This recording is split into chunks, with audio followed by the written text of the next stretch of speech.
afternoon, everyone. My name is Don Parkinson, and I'm a consultation specialist with SNC Lavalin. Today, we are continuing our series of live stream topics as our project moves into the assessment phase of the environmental assessment process.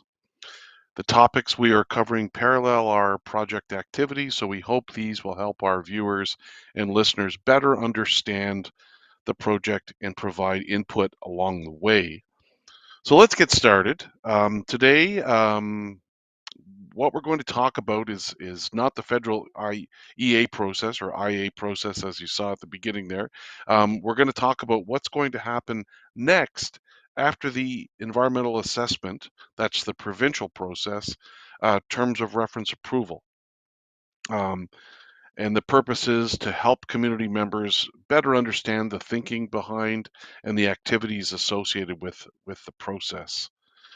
So let's get started here and provide a little bit of background for everyone, just in case you're new to the project.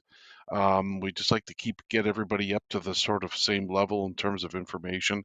And as background, this project will connect the Ring of Fire mineral deposits to the all-season highway network via the proposed uh, Martin Falls Community Access Road, which is another project which has started earlier and is occurring, and that would be the southern connection um, to the provincial highway system.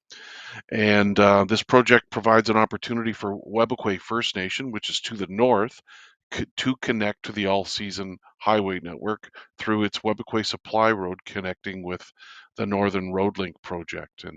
And just to give you some other background on the Ring of Fire, it's considered a very promising mineral development opportunity for Ontario, with a number of minerals present, including chromite, cobalt, nickel, copper, and platinum. This project is subject to the Environmental Assessment Act and into the Impact Assessment Act. Um, the proponents for this project are two First Nations, both remote communities, Martin Falls First Nation and Webequie First Nation. Both of these communities are about 500 kilometers north of Thunder Bay, and of course are not currently accessible by all season roads, only by winter roads.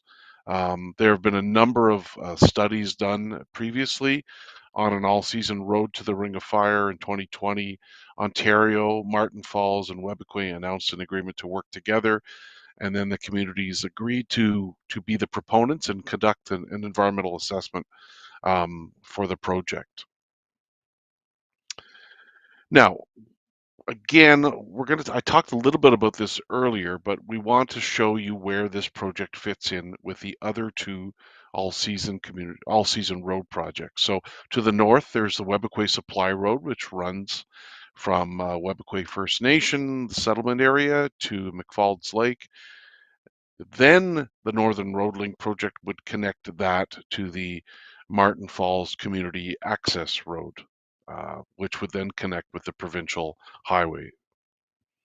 And the purpose of the Northern Road Link project is to enable economic activity by allowing the efficient transport of goods, services, and resources. In terms of the project components, again, this is not just a two-lane gravel road.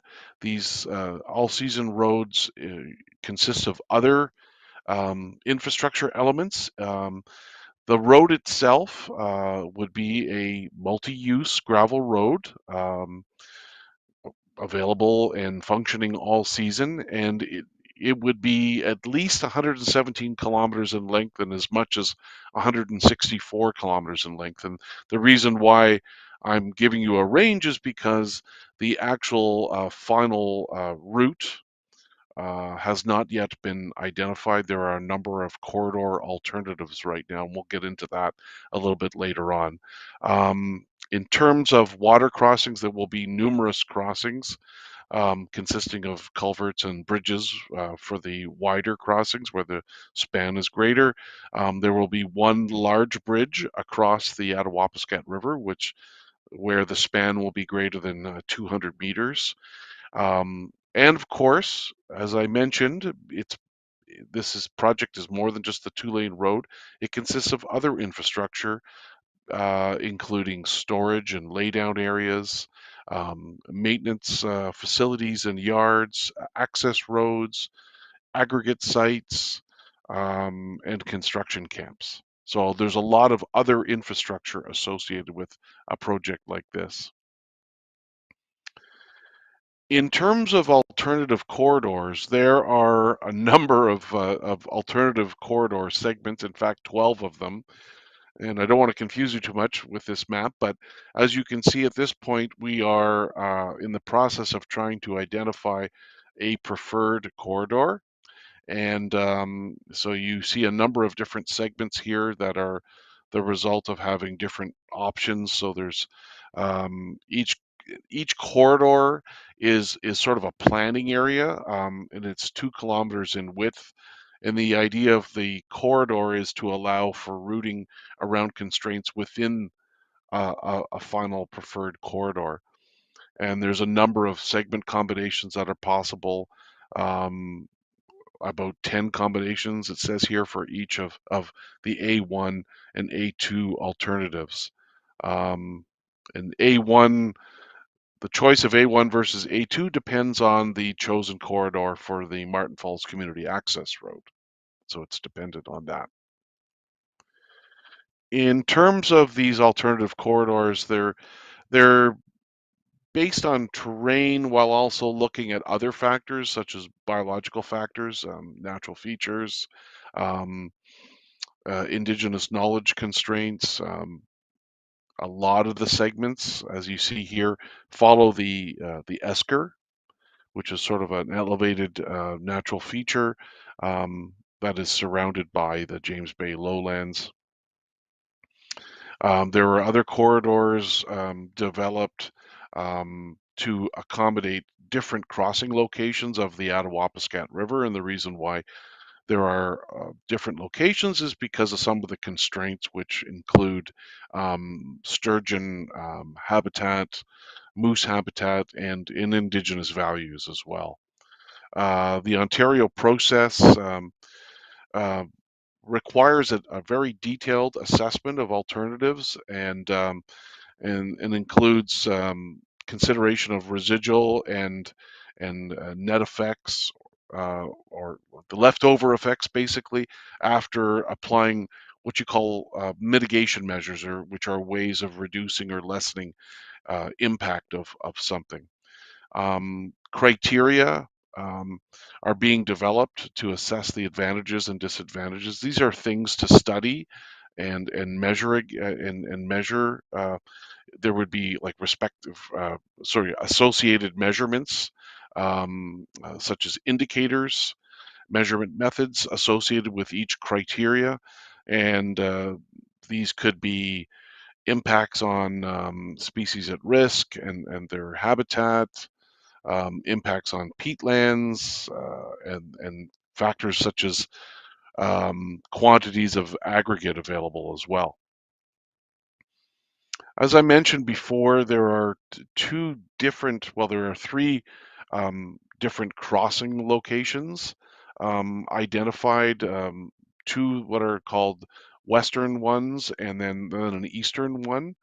And so you can see them on the screen here. We've got some photos, and then we show the sort of the general vicinity where these crossings might occur. And again, these require further review and study as well to determine and consultation with community members to identify a preferred crossing location.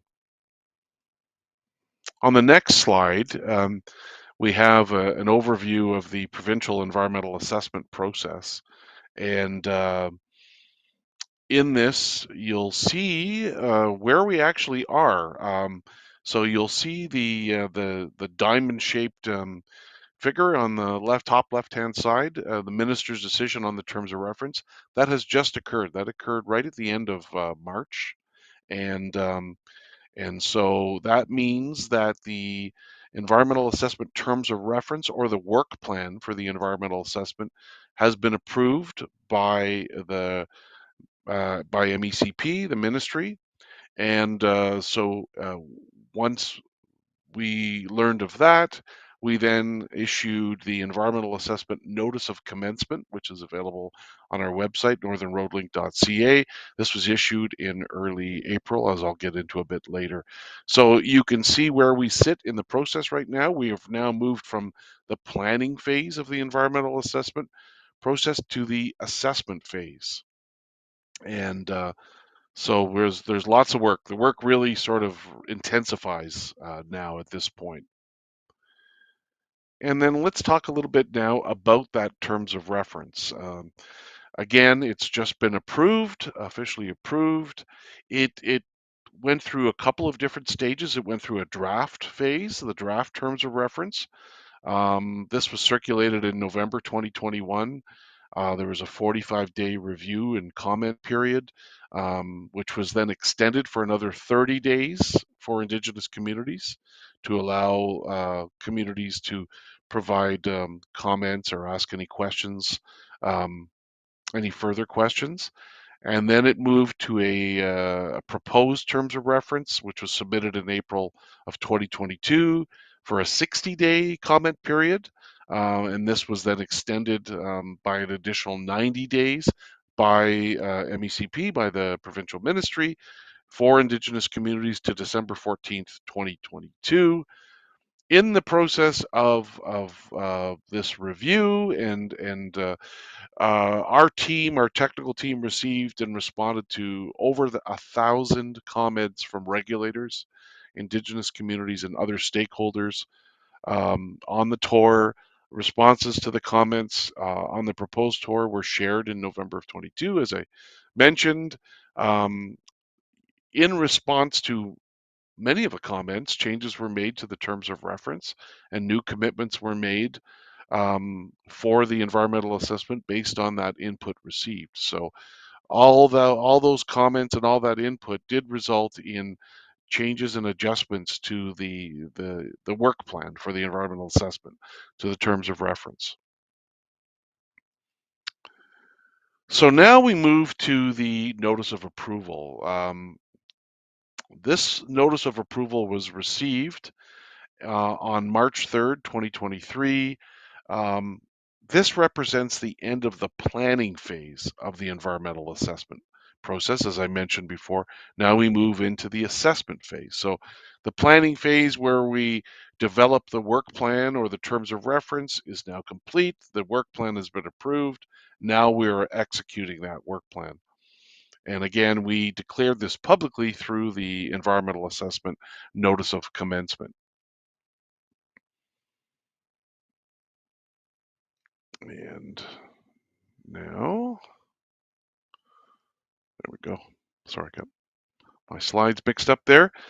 So that environmental assessment notice of commencement was published in local and regional newspapers during the first week of April. Letters were sent to chief and councils with offers to meet.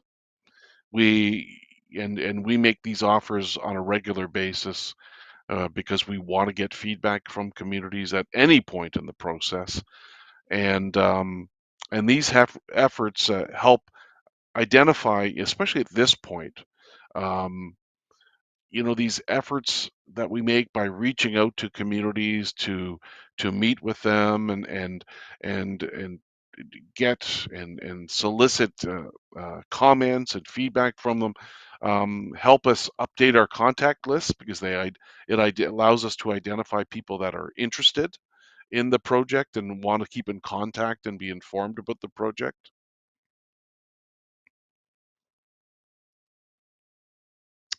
And the next thing that occurs in this process is the baseline data collection and identification of alternatives. Um, We want to get input on the alternatives in terms of the specific routing of the road, ancillary infrastructure. So the infrastructure beyond just the road itself that I was talking about before, like the pits, like the quarries, like the laydown areas, the locations of construction camps, all that information is collected. We receive other information, and this is really important to the process, on criteria and indicators. I mentioned criteria is things to study, and the indicators are ways of measuring things to study, and I'll get into that in a few minutes in terms of describing that. And baseline information is being collected. We need to develop that baseline because the baseline information helps describe the way things are now, the existing conditions, and gives us a sort of a frame of reference, something to compare to down the road so we can look for any impacts. We also rely heavily on Indigenous knowledge and Indigenous land and resource use to establish key areas, and identify constraints that help us identify a preferred corridor, a best corridor that has the least impact from many different perspectives. So, in terms of consultation and engagement, this will take many forms. Not only the form you're seeing right now in a live stream or virtual presentation, but we'll also be doing in-person meetings with communities. We encourage these. We'd prefer to meet face to face, and all we need is an invitation from your community, and we will be happy to come and visit and meet with you, respecting your consultation protocols as well too. We will also be having occasional open houses in Thunder Bay and perhaps other centers. Um, Virtual community meetings, as I mentioned, public open houses, live streams like this one, radio shows will also be done. We'll be probably doing radio shows on the Wawate Radio Network, um, which covers many of the communities that we are consulting with on this project.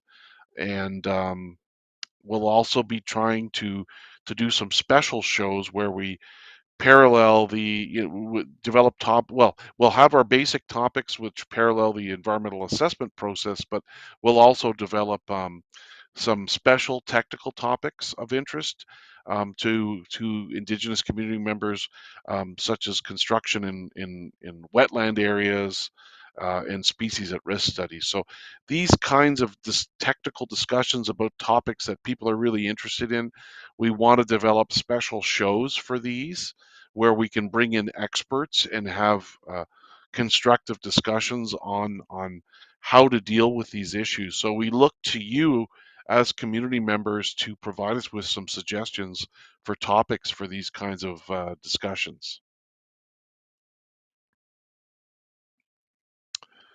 Now, in terms of future project milestones and activities after round one, there's we move on to evaluation of alternatives. We get into selection of preferred methods, preliminary effects assessment, and cumulative effects assessment. Review of draft environmental assessment report, and then review of the final environmental assessment report. So, if we go back to our federal process slide, the flowchart slide, if we can bring that back up again, that'll show, there we are.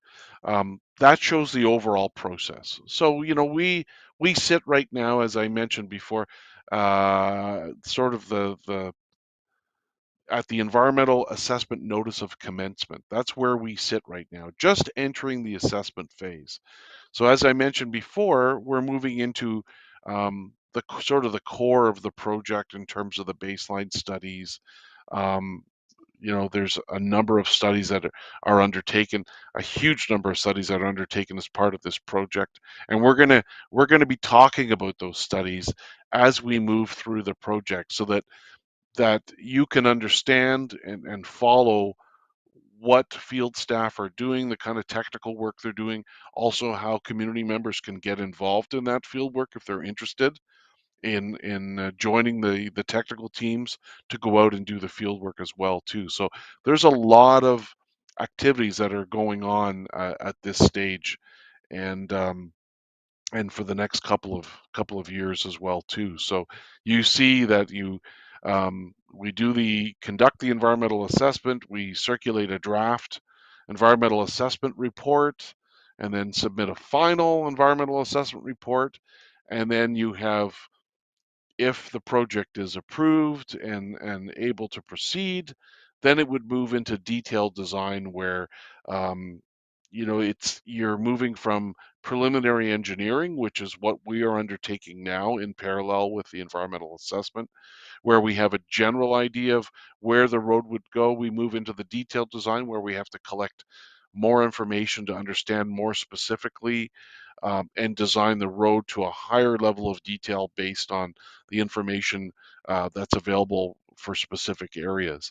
And then once that detailed design has been developed, those drawings have been developed, then you would move into a contractor would be hired, or contractors would be hired, and then you move into a construction phase after that. So that is basically where we are now in the process. It's just a general overview of where we sit in the process. Again, we're going to be continuing in a couple of weeks with more topics that parallel where we are. So in 2 weeks, we're going to be talking about the federal impact assessment process, because that process will it is underway to a degree, but it will be definitely moving along much more quickly by that point. So we'll be talking about that again in a couple of weeks, and just to lead you through that process so that you can see where we sit with that. And that wraps up today's discussion on what's next in the environmental assessment process. We hope it was helpful and encourages you to join us again in 2 weeks. Don't forget to keep in touch with our respective team members via the information available on our website, which is northernroadlink.ca. And we will talk to you again in 2 weeks when we talk about the federal impact assessment process. So, miigwech, and we will see you again in 2 weeks.